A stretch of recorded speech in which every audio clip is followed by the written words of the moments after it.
Good late afternoon, early evening, ladies and gentlemen. This is Lounging with Lisa, the video series that has me lounging while coming at you with thoughts of the day.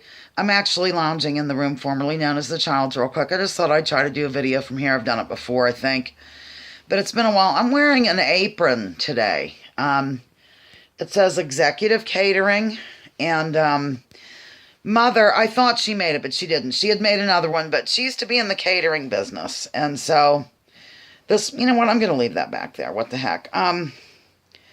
This was one of her aprons, and it's got big pockets. I love wearing an apron, and I've been wanting to get one, believe it or not. So, therefore, she just gave me one today. She has a whole, of course, they're filed appropriately and alphabetically listed in one of her drawers. Pardon me, ladies and gentlemen. Actually, I'm here to do the Lounger of the Week. This might work out a little bit better. Very good. So I have on a t-shirt and this apron and then this. Okay. Scott Ninja Smoker had asked, his Lounger of the Week prize was for me to talk a little bit about Kratom for pain relief. And although I've done videos about this, I'll do it again. And I will also recommend places for others to visit, including Scott Ninja Smoker. Okay. I've already told you sort of my journey into the Kratom world, I guess, was, gosh, I'll tell you what, I heard about it. I used to listen to Tom Hartman really faithfully. I'm not going to get into the reasons why I don't anymore because it's beside the point. For once, I'll stay on topic. Crazy. Yeah, and a caller had called in, and I was half-heartedly listening to Tom at this point.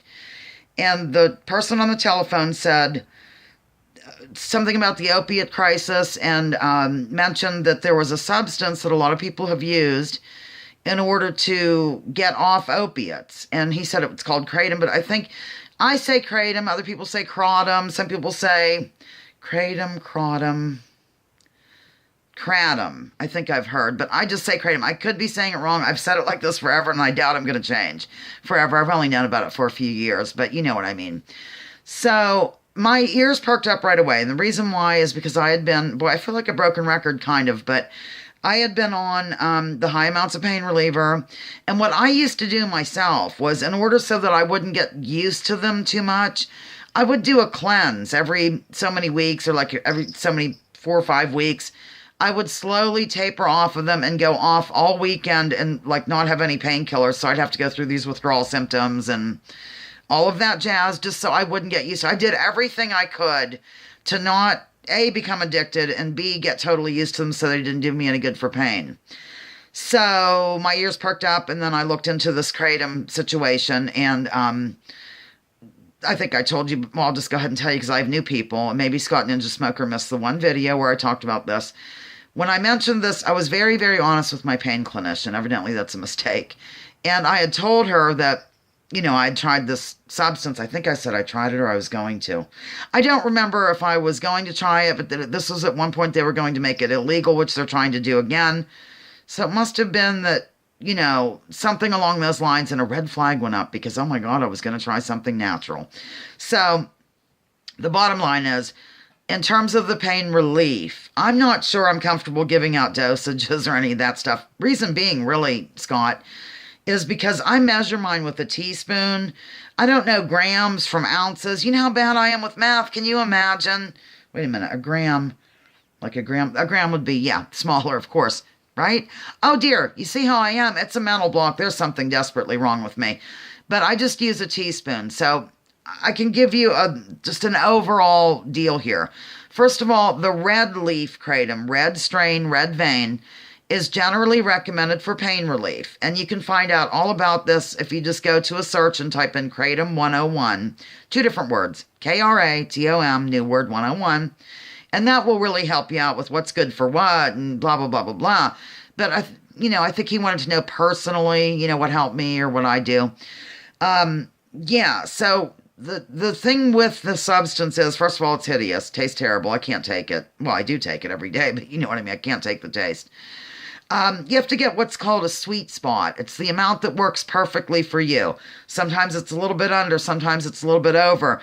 If you do go a little bit over, your body will automatically reject it. In fact, last night I made a mistake on one of my dosage. Well, was it doesn't matter. When I got the dose a little bit wrong, and I all of a sudden was just like right now nauseated. I had to give it time and relax a little bit. So, in terms of telling how many times a day or any of that jazz, it really depends on the person. And what they do recommend is that you take it on an empty stomach. Like I said, the red vein is recommended for pain. There's other strains that are recommended for actual drug withdrawals. Getting off of I don't know, oxycodone or something. That's called Mangda. And I don't know how to spell it. Meang, new word, DA. Not sure. If you do a talk to text into the phone, it will probably work, or you'll find out about it on Kratom 101. So the red does work for pain. That's what I recommend for pain. But sometimes you'll find a good green leaf, which I did. It's called Melee. Oh dear. Let me go look what it's called. Hold on.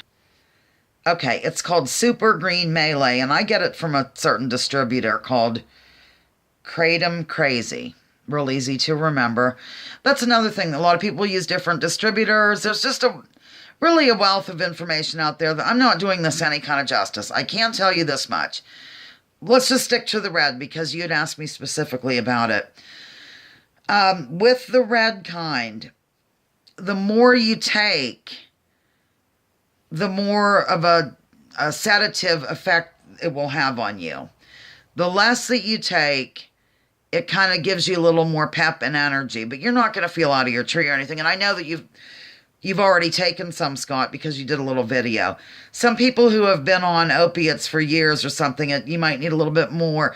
It's really a personal thing. I mean, I'm really underqualified to do this, I guess, is my point. But you are the lounger of the week, and so I'm doing what I can do here. But I didn't like brush up on it or study or anything before I whipped out the phone to record this. So I really, really recommend that you just look into the websites, use your favorite search engine, and type in Kratom 101, Kratom, new word 101, and it will really explain the different strains, how long it's been around. I know the people in the area from which it comes.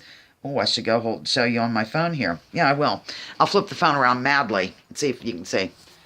I hope that's in there. It's in the Malaysia region, the Indonesia type area there. Gosh, I hope it's showing. It might not be, but it was fun to do that.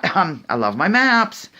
They've been doing this. Evidently, the natives of that region have been using this tree. It's actually a tree, and it's related to the coffee tree. So they've been using this for years and years, like 1,000 years or so, for various things, from pain to a sense of well-being, anxiety.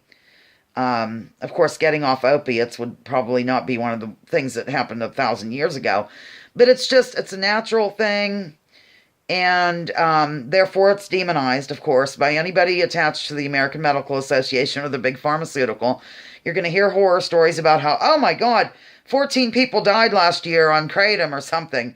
They do not let you know, ladies and gentlemen, that those 14 people, 9 times out of 10, had other things in their system. And let's just talk about how many people died of alcohol.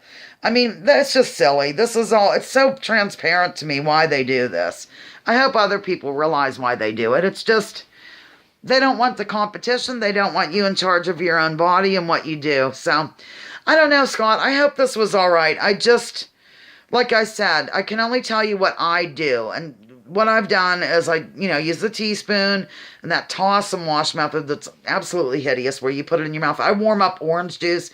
It goes best with something of like an acidic deal and swoosh it around and go. And clearly it's better to start out with a little bit. Give it time, like 30 minutes. And if you're still not getting pain relief or whatever, just up it just a little bit. That's what I've read. That's what I've done. And I hope this is okay, honey. I just feel like kind of like a fish out of water, but I'm running up on 10 minutes and I am going to go. So my sign off is, this is Lounging with Lisa, the video series that has me lounging while coming at you with thoughts of the day. Please join me, join others, drop your political identities. Let's focus on issues. Leave labels at the door, research before you judge. And remember, war is indeed a racket. Check out General Smedley Butler for more. Okay, thank you. I know this was I wasn't very good, but that's what he wanted. That's what he got. Love you, Scott. Good luck with it. Bye-bye.